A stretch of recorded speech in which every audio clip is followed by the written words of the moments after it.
Pinakatangang thing I did for love. Wala.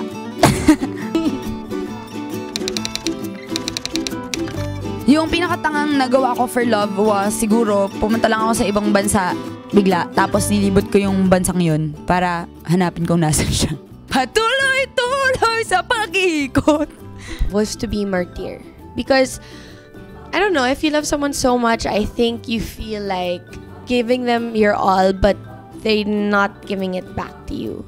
Was I waited for something I thought would be mine. Wow! Yung alam mo na yung sagot, pero nag-hope ka pa rin.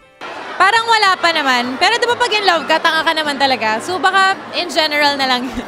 Siguro yung mahalin yung maling tao. Doon nagsisimula lahat yun eh.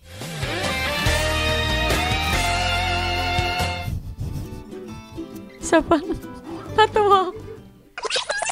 Pinagtitripan tayong dalawa dito. Hindi, tayo lahat! Anong gusto mo? Sapakin ko yun! Sapakin ko yun! Mag-move in para maka-move on. Camp Sawi! You look horrible. Talaga, pangit ba ako? Medj. Sino ba kasing broken-hearted ang maganda? Sasaksakin ko.